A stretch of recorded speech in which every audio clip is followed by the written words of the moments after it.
Hello friends, welcome to all. അപ്പോൾ നമ്മൾ അടുത്തതായിട്ട് പവർ ഇലക്ട്രോണിക്സ് എന്ന് പറയുന്ന സെക്ഷനും കൂടെയാണ് ആ ചാപ്റ്ററിലായിട്ട് നമുക്ക് കവർ ചെയ്യാനുള്ളത്. നമ്മൾ ഈ ചാപ്റ്ററിൽ പറഞ്ഞിട്ടുണ്ടായിരുന്നത് ഇലക്ട്രോണിക്സ് ഡിവൈസസിനെ പറ്റിയിട്ടാണ്. ഇലക്ട്രോണിക് കമ്പോണൻറ്റുകൾ, ട്രാൻസിസ്റ്ററുകൾ, ഡയോഡ്, റെസിസ്റ്റർ, ഇൻഡക്ടർ, കപ്പാസിറ്റർ, അങ്ങനെ ഒരു സർക്യൂട്ട് ബോർഡിൽ വരുന്ന എല്ലാ തരം ഡിവൈസുകളെ പറ്റിയിട്ടൊക്കെ ഡിസ്കസ് ചെയ്തു. ട്രാൻസിസ്റ്ററിൻ്റെ പല ബയസിങ്ങുകൾ, അതുപോലെ തന്നെ ഡയോഡിൻ്റെ പല റെക്ടിഫയർ സർക്യൂട്ടുകളൊക്കെ ഡിസ്കസ് ചെയ്തു. അപ്പോൾ ഇവരുടെയൊക്കെ ഒരു പരിമിതി എന്ന് പറഞ്ഞു കഴിഞ്ഞാൽ ചെറിയ കറണ്ട്, അതുപോലെ തന്നെ ചെറിയ വോൾട്ടേജ്, ആ ലെവലിൽ മാത്രം ഓപ്പറേറ്റ് ചെയ്യാൻ പറ്റുന്ന ഡിവൈസുകളാണ് ഈ ട്രാൻസിസ്റ്റർ, ഡയോഡ് എന്നൊക്കെ പറഞ്ഞാൽ. പക്ഷേ ഇലക്ട്രോണിക്സിനെ കുറച്ചുകൂടി വലിയ ലെവലിലേക്ക്, അതായത് കുറച്ചുകൂടെ വലിയ പവർ സർക്യൂട്ടുകൾ കൺട്രോൾ ചെയ്യുന്നതിലും, അല്ലെങ്കിൽ വലിയ വലിയ പവർ സർക്യൂട്ടുകളിലേക്ക് ഇലക്ട്രോണിക്സിൻ്റെ സാധ്യത ഉൾക്കൊള്ളിക്കുന്നതും ഈ പവർ ഇലക്ട്രോണിക്സ് എന്ന് പറയുന്ന ഒരു സെക്ഷനാണ്. അപ്പോൾ ഇലക്ട്രിക്കൽ വിഭാഗത്തിൽ, ഈ പവർ ഇലക്ട്രോണിക് വിഭാഗത്തിലാണ് ഇതുപോലത്തെ ഇലക്ട്രോണിക് ഡിവൈസുകളെ കൊണ്ട് വലിയ വലിയ ഡിവൈസുകളുടെ കൺട്രോളിങ് കാര്യങ്ങളൊക്കെ ചെയ്യുന്നതിനെ പറ്റിയിട്ട് ഡിസ്കസ് ചെയ്യുന്നത്. അപ്പോൾ അതിൽ തന്നെ പവർ ഇലക്ട്രോണിക്സ് എന്ന് പറയുന്നത് നമുക്ക് ഇതിൽ പഠിക്കാനുള്ളത് SCRകളെ പറ്റി, അതുപോലെ തന്നെ തൈറിസ്റ്ററുകളെ പറ്റിയിട്ടാണ് മെയിനായിട്ട് പഠിക്കാനുള്ളത്. അതിൽ തന്നെ തൈറിസ്റ്റർ എന്ന് പറഞ്ഞാൽ SCR, അതുപോലെ തന്നെ ഡയാക്ക്, ട്രയാക്ക് വരുന്ന സംഗതികൾ, പിന്നെ UJT, IGBT, JTO അങ്ങനെയൊക്കെ പറഞ്ഞിട്ടുള്ള ഓരോ ഡിവൈസുകളുണ്ട്. അതിൽ നമുക്ക് മെയിനായിട്ട് കുറച്ച് ഡിവൈസ് തന്നെ മാത്രമേ പഠിക്കാനുള്ളൂ. ഈ ഒരു സെഷനിൽ നമ്മൾ SCRനെയാണ് പറയുന്നത്. അപ്പോൾ തൈറിസ്റ്റർ എന്താണെന്ന് പറഞ്ഞു കഴിഞ്ഞാൽ, തൈറിസ്റ്റർ എന്ന് പറഞ്ഞാൽ ഈ ചിത്രത്തിൽ കാണുന്ന പോലെ തന്നെ ഒരു 4 ലെയറുള്ള ഡിവൈസാണ്. അത് എന്തിനാണ് നമ്മൾ ഉപയോഗിക്കുന്നത്? ഓൺ ഓഫ് എന്ന് പറയുന്ന പർപ്പസിന് വേണ്ടിയിട്ട്. അതായത് ഓൺ ഓഫ് എന്ന് പറഞ്ഞാൽ സ്വിച്ച് ഓൺ, സ്വിച്ച് ഓഫ് എന്നുള്ള പർപ്പസിന് വേണ്ടിയിട്ടാണ് നമ്മൾ ഉപയോഗിക്കുന്നത്. പക്ഷേ സ്വിച്ച് ഓൺ, സ്വിച്ച് ഓഫ് എന്നുള്ളത് നമ്മളിത് സാധാരണ ചെയ്യുന്നത് പോലെ മാനുവലി അല്ല. ഇലക്ട്രിക്കൽ സിഗ്നലുകൾ പോകുന്നതിനനുസരിച്ച് അത് സ്വിച്ച് ഓൺ ചെയ്യുകയും സ്വിച്ച് ഓഫ് ചെയ്യുകയും ചെയ്യും. അപ്പോൾ അങ്ങനത്തെ ഒരു ഡിവൈസാണ് തൈറിസ്റ്റർ. അത് യൂഷ്വലി അതിന് 4 ലെയറുകളാണ്. 4 ലെയറുകൾ എന്ന് പറഞ്ഞാൽ PN ജംഗ്ഷൻ വരുന്ന 2 PN ജംഗ്ഷനുകളാണ് അവിടെ വരുന്നത്. അതായത് 4 ലെയർ വരുമ്പോൾ 3 ജംഗ്ഷനുകളാണ് വരിക 4 ലെയറുകൾ വരുമ്പോൾ. ഈ ചിത്രത്തിൽ കാണിച്ചിരിക്കുന്നതാണ് അതിൻ്റെ സ്കിമാറ്റിക് ഡയഗ്രാം വരുന്നത്. അതിനൊരു ആനോഡ്, ഒരു കാഥോഡ് ഉണ്ടായിരിക്കും. അതിൽ തന്നെ ഒരു ഗേറ്റ് എന്ന് പറയുന്ന പോർഷൻ ഉണ്ടായിരിക്കും. അത് ആനോഡ് പോസിറ്റീവ് സൈഡാണ്, അതുപോലെ തന്നെ കാഥോഡ് നെഗറ്റീവ് സൈഡാണ്, അല്ലെങ്കിൽ നെഗറ്റീവ് ലെഗാണ്. പക്ഷേ ഇതിൽ കാണിച്ചിരിക്കുന്ന ഗേറ്റ് എന്ന് പറയുന്ന സിഗ്നൽ ഇമ്പൾസിൻ്റെ ഓപ്പറേഷൻ ഉണ്ടെങ്കിൽ മാത്രം, ഗേറ്റിൽ ഒരു പൾസ് ഉണ്ടെങ്കിൽ മാത്രമാണ് anode to cathode current transfer നടക്കുള്ളൂ. അപ്പോൾ അതിൽ അല്ലെങ്കിൽ cathode to anode electron transfer നടക്കുള്ളൂ. അപ്പോൾ ജംഗ്ഷനുകളെ കൺട്രോൾ ചെയ്യുന്നത് ഗേറ്റാണ്. ഗേറ്റിൻ്റെ ഓപ്പറേഷൻ്റെ അടിസ്ഥാനത്തിൽ മാത്രമാണ് തൈറിസ്റ്റർ, അല്ലെങ്കിൽ ഇതുപോലെ പറയുന്ന തൈറിസ്റ്റർ അല്ലാതെ തൈറിസ്റ്റർ ഓപ്പറേറ്റ് ചെയ്യുന്നത്. നമ്മൾ തൈറിസ്റ്ററിൽ മെയിൻ എക്സാമ്പിളായിട്ട് പറഞ്ഞത് SCR ആണ്, സിലിക്കൺ കൺട്രോൾഡ് റെക്ടിഫയർ, അതുപോലെ തന്നെ ട്രയാക്ക്. ഇനി എന്തിനാണ് thyristor? Thyristor is used to control relatively large amount of current of motors and other electrical equipment.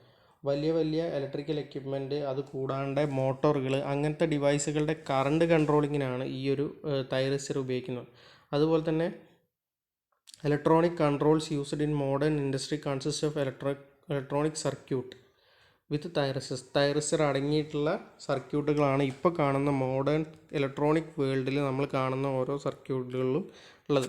അതായത് വലിയ വലിയ പവർ ഡിവൈസസിനെ സിമ്പിൾ ഇലക്ട്രോണിക് പൾസുകൾ വെച്ച് കൺട്രോൾ ചെയ്യാൻ പറ്റുക എന്ന് പറഞ്ഞു കഴിഞ്ഞാൽ തന്നെ അത് ഒരു അതിൻ്റെ ഓപ്പറേഷൻ ഈസിയർ ആക്കുക എന്നുള്ളത് തന്നെയാണ്.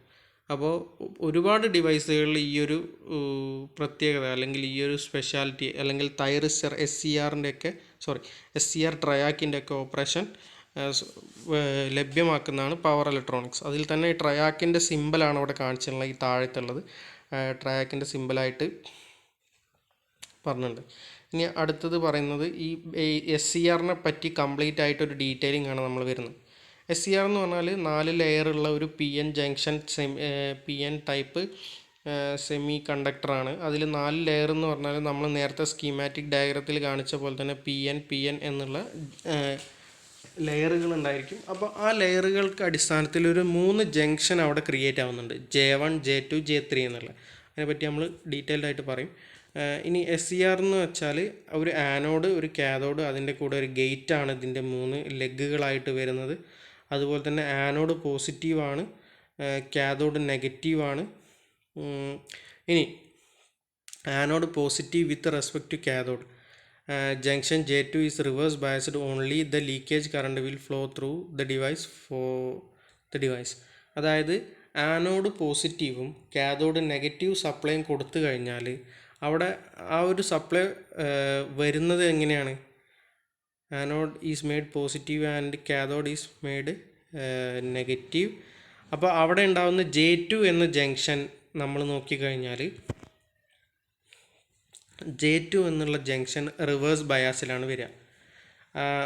ഇത് ശരിക്കും നോക്കിക്കഴിഞ്ഞാൽ പുറത്ത് ഒരു പിയും, അതായത് ഔട്ടറിൽ ഒരു പിയും ഒരു എന്നും ആയിട്ട് കണക്ട് ചെയ്യുന്നുണ്ട്, പക്ഷെ അതിൻ്റെ ഉള്ളിലൊരു എന്നും പിയും ആണ് വരിക. അപ്പോൾ നമ്മൾ ആനോഡിൽ പോസിറ്റീവ് കാഥോഡിൽ നെഗറ്റീവ് എന്ന് വെക്കുന്ന സമയത്ത് J1 എന്നുള്ള ജംഗ്ഷൻ ഓക്കെ, അത് ഫോർവേഡ് ബയസാണ്. പക്ഷെ J2 എന്നുള്ള ജംഗ്ഷൻ റിവേഴ്സ് ബയസിലാണ് വരിക. അത് കഴിഞ്ഞിട്ട് J3 എന്നുള്ളതും ഫോർവേഡ് ബയസിലാണ് വരിക. അപ്പോൾ ഈ ഒരു രീതിയിലാണ് ഫസ്റ്റത്തെ ഒരു സെക്ഷനായിട്ട് ഫസ്റ്റ് ഫോർവേഡ് വോൾട്ടേജ് നമ്മൾ ആനോഡ് കാഥോഡിൽ പോസിറ്റീവ് വോൾട്ടേജ് നെഗറ്റീവ് വോൾട്ടേജ് റെസ്പെക്റ്റീവായിട്ട് കണക്ട് ചെയ്ത് കഴിഞ്ഞാൽ J2 ജംഗ്ഷൻ റിവേഴ്സ് ബയസിലായിരിക്കും. And only the leakage current will flow through the device. അപ്പോൾ ഈ സമയത്ത് ഒരു ലീക്കേജ് കറണ്ട് മാത്രമേ പോവുള്ളൂ ത്രൂ ദ ഡിവൈസ്. അതിന് നമ്മൾ പറയുന്നത് ഫോർവേഡ് ബ്ലോക്കിംഗ് സ്റ്റേറ്റ് അല്ലെങ്കിൽ ഓഫ് സ്റ്റേറ്റ് എന്നാണ്. അതായത് തൈറിസ്റ്റർ ഓൺ ചെയ്യുക എന്നുള്ളത് കുറച്ച് ബുദ്ധിമുട്ടുള്ള കാര്യമാണ്. അതായത് അതിൻ്റെ ഓപ്പറേഷൻ എന്ന് പറഞ്ഞു കഴിഞ്ഞാൽ നമ്മൾ ആനോഡ് കാഥോഡിൽ ഒരു വോൾട്ടേജ് സെറ്റ് ചെയ്ത് വെച്ചിട്ടുണ്ടാവണം. അതിനനുസരിച്ച് തന്നെ ഗേറ്റിലൊരു പൾസ് കിട്ടുകയും വേണം. അതിനനുസരിച്ച് ഈ തൈറിസ്റ്റർ അല്ലെങ്കിൽ SCR ഒക്കെ വർക്ക് ചെയ്യുള്ളൂ. ഇനി അടുത്തതായിട്ട് anode to cathode voltage increase ചെയ്യുന്നതിനനുസരിച്ച് reverse biased junction J2 will break down due to the large voltage gradient across the depletion layer. അപ്പോൾ ഡിപ്ലീഷൻ ലെയറിന് അക്രോസ് ആയിട്ട് വലിയ വോൾട്ടേജ് ആണ് കൊടുക്കുന്നതെങ്കിൽ അവിടെ അത് ബ്രേക്ക് ഡൗൺ സംഭവിക്കും. അതിന് നമ്മൾ അവലാഞ്ച് ബ്രേക്ക് ഡൗൺ എന്നാണ് പറയുക. The other two junction J1 and J3 are forward biased. There will be free carrier movement across all over the 3 junctions, resulting in the large anode to cathode forward current IF. അതായത് നമ്മൾ പതുക്കെ anode to cathode എന്നുള്ള ആ നമ്മൾ നേരത്തെ ചെയ്ത് വെച്ച positive negative configuration പതുക്കെ ഇൻക്രീസ് ചെയ്യുകയാണെന്നുണ്ടെങ്കിൽ അവിടെ സംഭവിക്കാൻ പോകുന്നത് എന്താ? J2 എന്നുള്ള ജംഗ്ഷൻ റിവേഴ്സ് ബയസിലാണെന്ന് പറഞ്ഞു. അപ്പോൾ റിവേഴ്സ് ബയാസിൽ J2 എന്ന ജംഗ്ഷൻ വരുന്ന സമയത്ത് അതിൽ വോൾട്ടേജ് കൂടുതലായിട്ട് കൊടുക്കുകയാണെന്നുണ്ടെങ്കിൽ അവിടെ ഒരു ബ്രേക്ക് ഡൗൺ സംഭവിക്കും. സാധാരണ നമ്മൾ ഡയോഡിൽ പറയുന്ന പോലെ തന്നെ റിവേഴ്സ് കണ്ടീഷനിൽ നമ്മളൊരു വോൾട്ടേജ് കൊടുക്കുകയാണെന്നുണ്ടെങ്കിൽ അത് കൂടുതലാവുന്ന കുറച്ച് അത് താങ്ങും, പിന്നെ കുറച്ചുകൂടെ കഴിഞ്ഞ് കഴിഞ്ഞാൽ അത് ബ്രേക്ക് ഡൗൺ ആവും. അപ്പോൾ അവിടെ ഒരു അവലാഞ്ച് ബ്രേക്ക് ഡൗൺ ഉണ്ടാവും. നമ്മൾ SCRൽ പറയുന്നത് ഇതുപോലത്തെ ബ്രേക്ക് ഡൗണിന് അവലാഞ്ച് ബ്രേക്ക് ഡൗൺ എന്നാണ് പറയുക. അപ്പോൾ ആ ഒരു അവലാഞ്ച് ബ്രേക്ക് ഡൗൺ ഉണ്ടായിക്കഴിഞ്ഞാൽ അതിൽക്കൂടെ എന്തുണ്ടായിരിക്കും? അതിൽ കൂടെ കാരിയർ മൂവ്മെൻറ്റ് ഉണ്ടാവും. പക്ഷേ ഇതേ സമയം J1 J3 ജംഗ്ഷനുകൾ ഫോർവേഡ് ബയസ് ആയതുകൊണ്ട് തന്നെ അതിലൂടെ ആൾറെഡി കാരിയർ മൂവ്മെൻറ്റ് ഉണ്ടാവും. 3 ജംഗ്ഷനിലൂടെ കാരിയർ മൂവ്മെൻറ്റ് ഉണ്ടാവും, resulting a large anode to cathode forward current. അപ്പോൾ നമ്മൾ വോൾട്ടേജ് പതുക്കെ ഇൻക്രീസ് ചെയ്യുന്നതിനനുസരിച്ച് ഒരു ബ്രേക്ക് ഡൗൺ ഉണ്ടാവും. അപ്പോൾ ഈ ബ്രേക്ക് ഡൗൺ ഉണ്ടാവുന്ന ഈ ഒരു കണ്ടീഷനെയാണ് നമ്മൾ ഫോർവേഡ് അല്ലെങ്കിൽ ഓപ്പറേഷൻ ഓഫ് SCR അല്ലെങ്കിൽ SCR വർക്ക് ചെയ്യുന്ന ഒരു റീജിയൻ എന്നുള്ളതായിട്ട് പറയുന്നത്. അപ്പോൾ J1 J3 ജംഗ്ഷനുകൾ ഫോർവേഡ് ബയസിലാവുകയും അതിലൂടെ കാരിയർ മൂവ്മെൻറ്റുകൾ ഉണ്ടായിരിക്കും. ഫ്രീ ഇലക്ട്രോൺസിൻ്റെ മൂവ്മെൻറ്റോ അല്ലെങ്കിൽ ഹോൾസിൻ്റെ മൂവ്മെൻറ്റോ ഉണ്ടായിരിക്കും. അതുകൊണ്ട് തന്നെ ആ ജംഗ്ഷൻ ഒരു large anode to cathode current അതിലൂടെ ഒഴുകാൻ തുടങ്ങും. അപ്പോൾ ഈ കറണ്ട് കാരണം ഒരു വോൾട്ടേജ് ഡ്രോപ്പ് ആ ഡിവൈസിലുണ്ടാവും. അതാണ് VF എന്നുള്ളത്. അപ്പോൾ ഈ VF ആണ് will be the ohmic drop in the 4 layers. ഈ 4 ഡ്രോപ്പുകളിലെയും അല്ലെങ്കിൽ ഈ 4 കറണ്ടുകളിലെയും ഓമിക് ഡ്രോപ്പായിട്ട് വരുന്നത് അല്ലെങ്കിൽ ഓമിക് വോൾട്ടേജ് ആയിട്ട് വരുന്നതാണ് ഈ VF എന്നുള്ളത്. അപ്പോൾ ഈ കണ്ടീഷനിലാണ് ഈ ഒരു ഡിവൈസ് കണ്ടീഷൻ സ്റ്റേറ്റ് അല്ലെങ്കിൽ ഓൺ സ്റ്റേറ്റ് എന്ന് പറയുന്നത്. അപ്പോൾ ഇതിൽ നമ്മൾ കണ്ടീഷൻ സ്റ്റേറ്റ് എന്ന് തന്നെയാണ് പറയുക. ഈ അവസ്ഥേനെ നമ്മൾ കണ്ടക്ഷൻ സ്റ്റേറ്റ് അല്ലെങ്കിൽ ഓൺ സ്റ്റേറ്റ് എന്നാണ് പറയുക. അപ്പോൾ രണ്ട് സ്റ്റേറ്റ് ഇപ്പോൾ നമ്മൾ പറഞ്ഞു. അതായത് ഫോർവേഡ് ബയാസിൽ കണക്ട് ചെയ്ത് കഴിഞ്ഞാൽ J2 ജംഗ്ഷൻ റിവേഴ്സ് ബയാസിലായിരിക്കും. അതുകൊണ്ട് തന്നെ അവിടെ ഒരു റിവേഴ്സ് ബ്രേക്ക് ഡൗൺ ഏരിയ ഉണ്ട്. അതിനുശേഷം പിന്നെയും വോൾട്ടേജ് ഇൻക്രീസ് ചെയ്താലാണ് അവലാഞ്ചെ ബ്രേക്ക് ഡൗൺ ആ J2 ജംഗ്ഷന് സംഭവിക്കുകയുള്ളൂ. J2 junction avalanche break down സംഭവിച്ചു കഴിഞ്ഞാൽ പിന്നെ ഓപ്പറേറ്റ് ചെയ്യുന്നത് ഫോർവേഡ് കറണ്ട് ഡയറക്റ്റ് ആയിട്ട് ആനോഡ് ടു കാഥോഡ് ഉള്ള ഫ്ലോ ഉണ്ടാവുകയും അവിടെ ഒരു എന്തുണ്ടാവുകയും ചെയ്യും, ഡ്രോപ്പ് ഉണ്ടാവും. ഈ ഡ്രോപ്പിനെയാണ് നമ്മൾ VF അല്ലെങ്കിൽ ഓമിക് ഡ്രോപ്പായിട്ട് കണക്കാക്കുന്നത്. ഈ സ്റ്റേറ്റിൽ ആ ഡിവൈസ് കണ്ടക്റ്റ് ആവും എന്നുള്ളതാണ് പറഞ്ഞത്. ഇനി അടുത്തത് ഇതിൻ്റെ റിവേഴ്സ് ബയസ്ഡ് കണ്ടീഷൻ നോക്കണം. അപ്പോൾ ഓൺ സ്റ്റേറ്റിൽ വേറെ എന്തൊക്കെ കാര്യങ്ങളാണ് on state the current is limited by the external impedance. അതായത് പുറത്ത് നമ്മൾ വേറെ എന്തെങ്കിലും ഡിവൈസുകൾ ആ ഒരു സെക്ഷനിൽ കണക്ട് ചെയ്തിട്ടുണ്ടെങ്കിൽ അതിൻ്റെ ഇമ്പിഡൻസിൻ്റെ ബേസിസിലായിരിക്കും പിന്നെ ആ കറണ്ട് ലിമിറ്റ് വരുന്നത്. ഇനി anode to cathode voltage is now reduced since the original depletion layer. അത് കുറച്ച് കൊണ്ടുവന്ന് റിവേഴ്സ് ബയാസ്ഡ് ജംഗ്ഷനിൽ, അതായത് J2 ജംഗ്ഷൻ റിവേഴ്സ് ബയാസിൽ തന്നെ വന്നു. അത് ഫ്രീ മൂവ്മെൻ്റ് ഒന്നുമില്ല. അത് അപ്പോഴും നമ്മൾ കണ്ടിന്യൂ ഓൺ സ്റ്റേറ്റിൽ തന്നെയാണെന്ന് പറയും.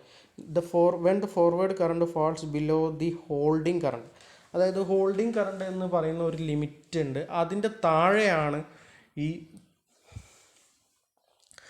ഫോർവേഡ് കറണ്ട് വന്നത് വെച്ചാൽ ആ ഡിപ്ലീഷൻ റീജിയൻ എന്താവും, ആ depletion region begin to develop around J2 due to the reduced number of carriers and will go to the blocking state. അപ്പം നമ്മൾ ആദ്യം പറഞ്ഞ സ്റ്റേറ്റ്, അതായത് ചെറിയൊരു വോൾട്ടേജ് കൊടുക്കുന്ന സമയത്ത് ഉണ്ടാകുന്ന ഒരു ബ്ലോക്കിംഗ് സ്റ്റേറ്റ് ഉണ്ടെന്ന് പറഞ്ഞു. അപ്പോൾ ആ സ്റ്റേറ്റിലേക്ക് തന്നെ തിരിച്ച് വരണം എന്നുണ്ടെങ്കിൽ നമ്മൾ വോൾട്ടേജ് കുറച്ച് കൊണ്ടുവരുന്നതിനനുസരിച്ച് ഫോർവേഡ് കറണ്ടിൽ ഉണ്ടാകുന്ന മാറ്റം, ഫോർവേഡ് കറണ്ട് പതുക്കെ ഹോൾഡിംഗ് കറണ്ടിൻ്റെ താഴെ ആയി കഴിഞ്ഞാലാണ് എന്ത് സംഭവിക്കുക, ബ്ലോക്കിംഗ് സ്റ്റേറ്റിലേക്ക് മാറുക. ഇനി ഇതിൻ്റെ ഇടയിൽ വരുന്ന വേറൊരു കറണ്ടാണ് ലാച്ചിങ് കറണ്ട്. അപ്പോൾ ഹോൾഡിംഗ് കറണ്ട് എന്ന് വെച്ചാൽ വോൾട്ടേജ് കുറച്ച് ഫോർവേഡ് വോൾട്ടേജ് പതുക്കെ കുറച്ച് കൊണ്ടുവന്ന് അതിനനുസരിച്ച് കറണ്ടും കുറഞ്ഞു കഴിഞ്ഞാൽ, അല്ലെങ്കിൽ കറണ്ട് ചെറുതാവുന്ന ഏറ്റവും ലോവസ്റ്റ് കറണ്ടാണ് ഹോൾഡിംഗ് കറണ്ട്. ആ ഹോൾഡിംഗ് കറണ്ടിൻ്റെ താഴെ ഓൺ കണ്ടീഷൻ മാറി എന്ത് കണ്ടീഷൻ ആവും, ബ്രേക്ക് ഡൗൺ കണ്ടീഷൻ ആവും, അല്ലെങ്കിൽ ബ്ലോക്കിംഗ് സ്റ്റേറ്റ് ആയിട്ട് മാറും. ആ ഒരു പോയിൻ്റാണ് ഹോൾഡിംഗ് കറണ്ട്. ഇനി ഹോൾഡിംഗ് കറണ്ടിന് തൊട്ട് മുകളിലായിട്ടുള്ള ഒരു കറണ്ട് വാല്യൂ ആണ് ലാച്ചിങ് കറണ്ട്. ഈ സമയത്ത് എന്ന് പറഞ്ഞാൽ ബ്ലോക്കിംഗ് കണ്ടീഷൻ എത്തിയതുമില്ല, പക്ഷെ ഓൺ സ്റ്റേറ്റ് പോകുകയും ചെയ്തു. അങ്ങനത്തെ ഒരു സിറ്റുവേഷനാണ് ഏതിന് വരിക, SCRന് വരുന്നത്. അപ്പോൾ ലാച്ചിങ് കറണ്ടിൻ്റെ മുകളിൽ മാത്രമേ നമുക്ക് എന്ത് ചെയ്യാവുള്ളൂ, പൾസ് കൊടുത്തിട്ട് SCRന് ഓപ്പറേറ്റ് ചെയ്യാൻ പറ്റുള്ളൂ. പക്ഷേ ലാച്ചിങ് കറണ്ടിൻ്റെയും ഹോൾഡിംഗ് കറണ്ടിൻ്റെയും ഇടയിൽ നമുക്ക് SCR ഓൺ ആണെന്നോ അതുപോലെ തന്നെ അത് പൾസ് സിഗ്നൽ അക്സെപ്റ്റ് ചെയ്യുമെന്നോ പറയാനായിട്ട് പറ്റില്ല. ഇവിടെ അതിൻ്റെ ഗ്രാഫ് നമുക്ക് കാണിക്കുന്നുണ്ട്, അത് ക്യാരക്ടറിസ്റ്റിക്സിൻ്റെ ഇടയിൽ പറയുന്നതാണ്. ഇനി ഹോൾഡിംഗ് കറണ്ട് എന്തൊക്കെയാണെന്നുള്ളത് ഒന്നുകൂടി ഡിസ്കസ് ചെയ്യാം. Holding current is usually lower than but very close to latching current. Latching കറണ്ടിനേക്കാളും വളരെ താഴെ എന്നല്ല, ലാച്ചിങ് കറണ്ടിനേക്കാളും താഴെയാണ്, ചെറുതാണ്, പക്ഷെ അതിനോട് തൊട്ട് അടുത്ത് തന്നെയാണ് നിൽക്കുന്നത്. ഇത് രണ്ടും മില്ലി ആംപിയർ റേഞ്ചിലാണ് വരിക. പിന്നെ cathode is made positive with respect to anode. ഇനി അതാണ് പറയുന്നത് റിവേഴ്സ് ബയസ് കണ്ടീഷനിൽ എന്താണ് വരുന്നതെന്നുള്ളത്.